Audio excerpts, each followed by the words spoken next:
Hosted by you/smarteffort8150. I have one son, Henry, aged 12.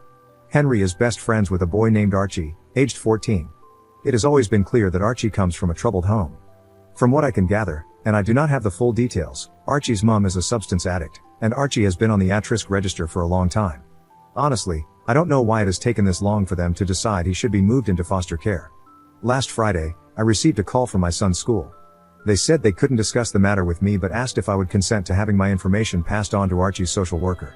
I agreed, and shortly after, I received a call from his social worker explaining that a section something or other was being put in place, which meant Archie would be removed from his home and placed into foster care. I was told that the school had recommended me and was asked if I could take him in, essentially.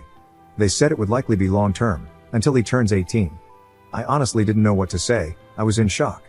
I have been unofficially supporting Archie for a while now. I pick him up from his house and drop him off at school with my son. He spends many weekends at my place.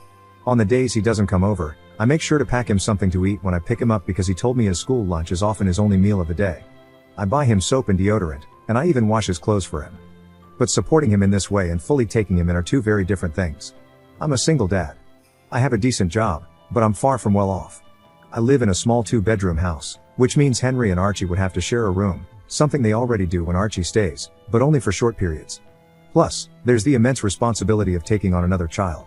I was told there's a shortage of foster carers in the local area, so if I don't agree to take him, it's likely he'll have to move to a different county and school. I don't want that to happen. I had already planned for Archie to stay with me over the 2-week Christmas holiday, so I asked for time to think about it and said I'd give them a firm answer in the new year. They agreed. Archie hasn't been informed about any of this yet. I've been trying to give him as normal a Christmas as possible. My heart is telling me, of course, you're going to take that little boy in, but my brain is worried about the responsibility and cost of having another mouth to feed and another boy to clothe. At the same time, I keep thinking about Archie's situation. He's already had such a rough start in life, and I know he needs stability and care more than anything else. I can't bear the thought of him being uprooted again, losing his school, his friends, and the small sense of normalcy he has here. I keep asking myself whether I can truly give him what he needs, and I don't know if I have all the answers right now. I've always taught Henry the importance of kindness, and I see how much he cares about Archie too. Part of me feels this might not just be about me taking on more responsibility, it's also about giving Archie the chance to grow up with a sense of love and belonging. So, I suppose I'm left balancing what's practical with what feels right in my heart. And I'm leaning toward saying yes. I spoke to my mom about it, and she thinks it's an awful idea. She's worried I'm biting off more than I can chew, especially as a single dad. She reminded me that I already have a lot on my plate with work, the house, and raising Henry on my own. She said taking in another child, especially one with a difficult background, would add stress and might affect my ability to provide for Henry properly. She didn't say it outright, but I could tell she's afraid this might make life harder for all of us, including Archie. I understand her concerns, honestly, I do. But I can't imagine turning him away when he needs help the most. I told her I haven't made a final decision yet and that I need to think about what's best for everyone involved, not just what's easiest. And I haven't even discussed any of this with Henry yet, which will be a huge factor in my final decision. This has been a huge rant, and if you've read it, thank you. I just needed to get this out somehow. Update 5 days later. I just wanted to give an update and say a huge thank you for all the responses. I genuinely didn't expect to receive so many replies, especially to something that was just meant to be a rant to get my emotions out. When I was asked to take in Archie, at first, I felt honored. Then, I felt worried about everything. I am quite an anxious person in general, and my thoughts were flooded with concerns about whether I'd be good enough to support Archie in the way he needs. I love my mom, but she didn't help. I think I get my anxiety from her, although she has it on a much higher scale than I do.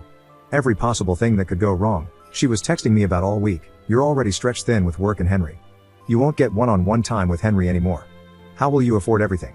These are real concerns, and I'm glad she brought them up because they gave me the opportunity to think about how I could mitigate them.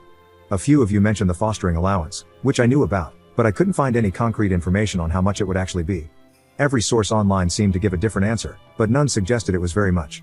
However, as some of you advised, I called the social worker's office and said I was seriously considering taking in Archie, which they were thrilled about, but I needed to understand the finances first to see if it was feasible. They said they couldn't provide exact numbers, as every case is different and it isn't decided until a placement is found. However, they told me the minimum would be around £190, about $240 US, per week, and that it would likely be completely tax-free. Additionally, I'd receive a significant discount on things like council tax. That was honestly a lot more than I expected and much higher than most of the figures I'd seen online. They also put me in touch with some other foster carers who answered my questions, which was incredibly helpful. This week has been very busy. I worked out my finances, added the estimated fostering allowance, and calculated how much Archie would likely increase my expenses. It worked out that I'd actually have a surplus compared to my current situation. Many of the foster carers I spoke to don't work full-time, using the allowance to supplement their income. I'm not sure if I want to do that, but they mentioned it helps to work part-time since fostering involves a lot of work, meetings, reports, and other responsibilities. On top of that, I'd need to complete training during the first year to become fully qualified. I considered it, and with the additional allowance, I could move to a 0.6 contract, working 3 days per week, while still covering the costs of moving to a 3-bedroom house. While that would leave me with slightly less disposable income, it wouldn't be a significant reduction. I've spoken with my work, and they said they'd support me if I decided to do this, but I haven't made a final decision. I don't want it to seem like I'm taking advantage of Archie's allowance. After sorting out the finances, I needed to talk to Henry. This was honestly the most important part of my decision. If Henry said no, I'd struggle to go ahead with it. I took him out and explained the situation.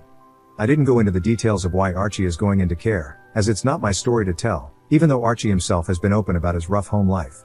I discussed the potential challenges, less one-on-one time, less privacy, at least in the short term while we find a bigger house, and so on.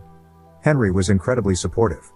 He said that he and Archie had talked about how they both wished Archie could come and live with us. I told him not to mention anything to Archie yet until I had the chance to speak with him, and he agreed. Yesterday, I arranged for social services to come over. Archie, his social worker, and I sat down to talk. They told Archie he was going to be placed in foster care. Archie cried a lot, I cried a lot, and he asked to see his mom, which the social worker said they'd arrange as soon as possible. In that moment, Archie didn't seem like a teenager, he seemed like a small child whose world was crumbling. Then they asked Archie if he'd want to stay with me. Although he was still distraught about being in care, he said he'd love to stay with me.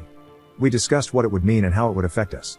Afterward, Archie and his social worker spoke privately, and then the social worker and I talked. They expressed how thrilled they were about my decision and said they were pleased I planned to move to a bigger house soon, as Archie would need his own space, which I fully agree with. Normally, the boys spend most of their time upstairs playing Xbox, but later that day Archie came down and asked if we could watch a movie together. He sat next to me, rested his head on my shoulder, and said, "Thank you for letting me stay with you." Writing this, I can feel tears welling up in my eyes again. I put my arm around him and said I'd always be there for him.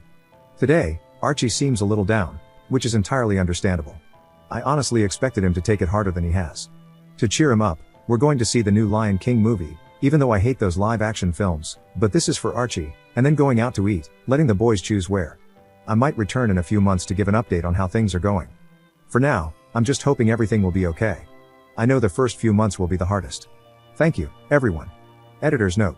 Stealing this comment from you/EffectiveCricket93 to explain what type of fostering is involved here. It depends.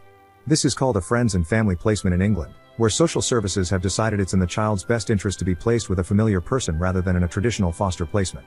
Friends and family placements can have a looser set of restrictions compared to traditional placements. However, OP would only be cleared to take in Archie. For example, he wouldn't be able to take in another child unless he decided to undergo full training. They would be able to make decisions that differ from those in a traditional foster home. For instance, social services have to weigh factors such as, there are no local foster homes, meaning his schooling would be disrupted, and he would lose his friends and support network. How would that impact him, against the fact that he would have to share a room? Especially considering that Archie has already been regularly sharing a room.